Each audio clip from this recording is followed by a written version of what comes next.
turning to one another is like a practice field for really embodying your elder capacities, and then also being vulnerable and meeting your younger self with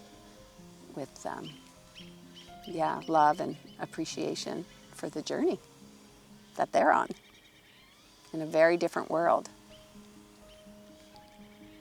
than the one that you arrived into. So there's a sense for me that we started to lose this capacity to just turn to one another.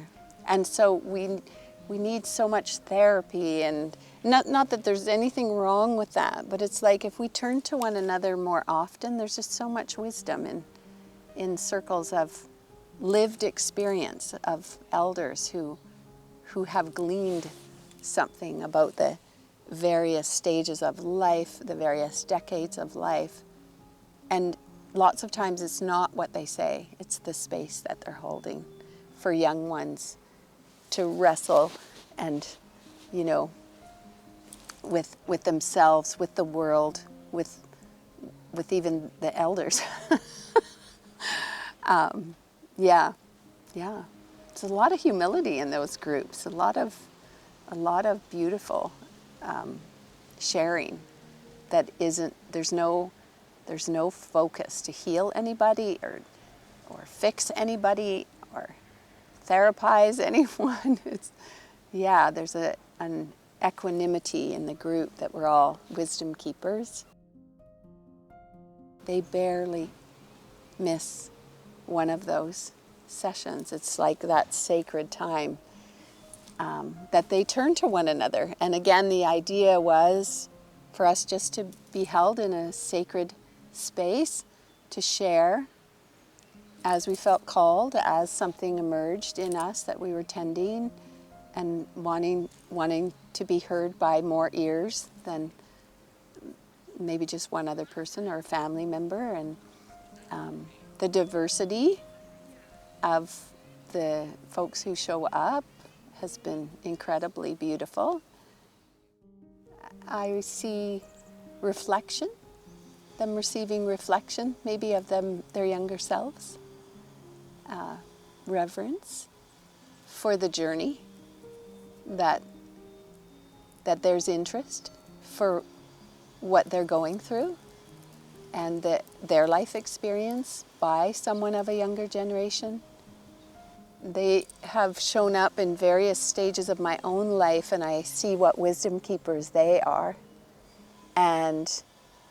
But they share with me just how magical it is. They're gleaning reverence for the long journey, reverence for, again, like seniors sometimes say to me, or elders, we're invisible now. I'm like, no, we're not invisible. If we're invisible to ourselves, then maybe we become invisible to others. But so when the young ones are seeing these elders embodying themselves and their vulnerability, they're still questioning some of the very same things that the young ones are. They feel well held.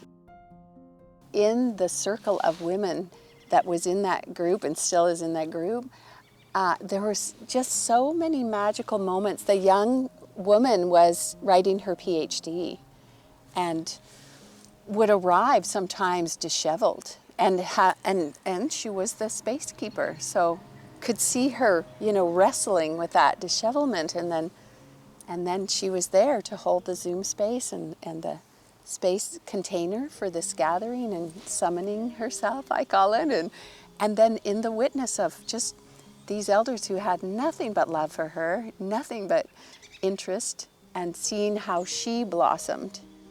Again, we became like a sangha, like a community, and so much authenticity that I think I wept every time, sometimes even after I got off the call, at the beauty of just being human. Just being human.